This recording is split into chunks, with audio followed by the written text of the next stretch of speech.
কেইমিনিটমানৰ পূৰ্বলৈ কণমানি মৃন্ময়ে একো বুজিয়ে পোৱা নাছিল। পিঠিত টিউচনৰ বেগটো লৈ মৃত্যুৰ দিশে আগুৱাই গৈছিল 10 বছৰীয়া মৃন্ময়।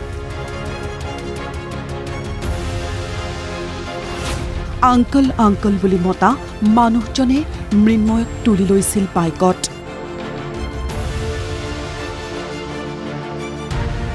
গুৱাহাটী জোকাৰি যোৱা চাঞ্চল্যকৰ শিশু হত্যাৰ ৰহস্য দিছপুৰ আৰক্ষীৰ তৎপৰতাত আৰু বশিষ্ঠ আৰক্ষীৰ প্ৰচেষ্টাত ফাদিল হ'ল।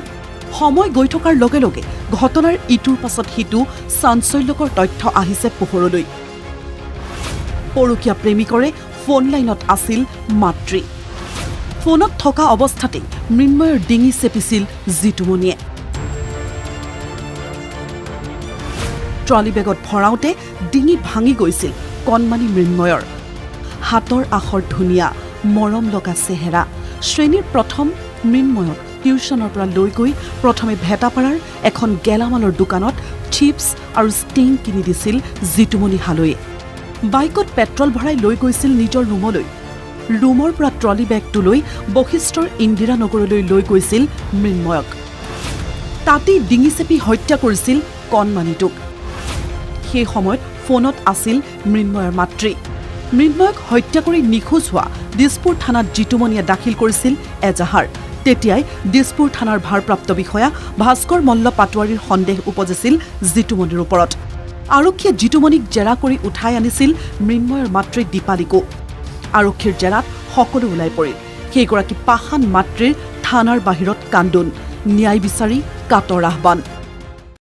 অকল ন্যায় লাগে, মোৰ ল'ৰাটোক ন্যায় দিয়ক। একো কৰা নাই, মই একো কৰা নাই, মোক অকল ন্যায় দিব। মোৰ ল'ৰাটো যাতে ন্যায় পায়, মই সেইটোৱে বিচাৰোঁ। মই যদি ভুল কৰিছোঁ, মোক হয় আপোনালোকে মাৰি পেলাই যি কৰে তাকে কৰিম। ন্যায় দিব, মোৰ ল'ৰাটোক ন্যায় দিব। পৰকীয়া প্ৰেমৰ বাবে ঘটি যোৱা এই ঘটনাত তেজ মঙহৰে গঢ়া যিকোনো মানুহৰে মন মগজু জোকাৰি যাব, জোকাৰি গৈছে। মৃন্ময় আৰু স্কুললৈ নাহে। সহপাঠী শিক্ষাগুৰুৱে চকুপানীৰে বাট নেদেখা হ'ল। প্ৰখৰ মেধাসম্পন্ন মৃন্ময়ক লৈ শিক্ষাগুৰু আছিল যথেষ্ট আশাবাদী। মৃন্ময়ৰ মুখত হেনো কিবা এটা চাপ সদায় পৰিস্ফুট হৈ আছিল। বিশাল প্ৰতিভাৰ আকৰ আছিল, কিন্তু মুখত এটা ক্লেশ আছিল সদায়, যে কেতিয়াও মুখত হাঁহি নাছিল। ফূৰ্তি আনন্দ ফূৰ্তি কৰিছিল, যদিও মুখত দেখা যায় যে মুখৰ যি চাপ সদায় প্ৰকাশ পাইছিল, যে আচলতে বৰ সুখী নাছিল, মানসিকভাৱে সুখী নাছিল। যদিও কিন্তু বিদ্যালয়ত কিন্তু সদায় নিজৰ কামখিনি সুচাৰুৰূপে কৰি গৈছিল। গতিকে শিক্ষকক আচলতে পিতৃ মাতৃতকৈ অধিক ভাল পাইছিল, আৰু সেইকাৰণে পিতৃ মাতৃতকৈও শিক্ষকৰ কথা যথেষ্ট মানি চলিছিল। সি মানে কেতিয়াবা কিতাপ বহি নানে। মই এদিন ছ'চিয়েলৰ কিতাপখন মানে ফাটিছে বুলি ক'লে, নিগনিয়ে কুটিছে এনেকৈ বুলি ক'লে। এতিয়া মই ক'লোঁ যে তুমি কেলৈ হেৰি নকৰা, ৰ'ব মায়ে মানে এই ড্ৰাই ক্লিনিঙৰ হেৰি আছে নেকি, মাকৰ দোকান আছে, মাৰ দোকানৰ পৰা অহা দেৰি হয় নহয় মেম, মই পিছত আনিমকৈ তথাপিও কিন্তু সি বহি কিতাপ ননাকৈ নাথাকে, ধুনীয়াকৈ তাৰ নিজৰ কৰ্তব্য কৰে আৰু খুব নম্ৰ স্বভাৱৰ আছিলে। মানে অকণমান সৰু ল'ৰা ছোৱালী যিবোৰ ধেমালীয়া গতিটো থাকিবই, সেইখিনি কৰিছে, কিন্তু বাকী ফালৰ পৰা সি মানে তাক বেয়া ল'ৰা বুলি ক'ব পাৰি, খুবেই অমায়িক আছিলে। আৰু পঢ়াটো সি নিজৰ কামখিনি নিজৰ ধুনীয়াকৈ কৰিছিলে। 10 বছৰীয়া মেধাসম্পন্ন শিশু, তথাপি সি যেন বুজি উঠিছিল আন 10 সহপাঠীৰ দৰে সি বিদ্যালয়ৰ পৰা দৌৰি গৈ দেউতা বুলি চিঞৰি মাতিব পৰা, সাৱটি ধৰিব পৰা মানুহজন লগত নাছিল। অৱহেলা কৰিছিল মাতৃয়েও। এইবোৰ মাতৃৰ কিছু ইচ্ছা আকাংক্ষাৰ বাবে যে হৈছিল, সেয়াও হয়তো বুজি পাইছিল মৃন্ময়ে। সেই মাতৃ আৰু প্ৰেমিকৰ বাবে যেন বাধা হৈ পৰিছিল মৃন্ময়। মৃন্ময় শিক্ষাগুৰুৰ সপোন মোহাৰি ডিঙিত চেপি ধৰিছিল জিতুমণিয়ে। ট্ৰলি বেগৰ পৰা মৃন্ময়ৰ ভৰিখন ওলায়ে থাকিল।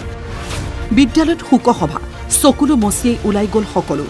মৃন্ময়ৰ মৃতদেহ উদ্ধাৰৰ সময়ত উপস্থিত আৰক্ষীৰো চকু সেমেকি উঠিছিল।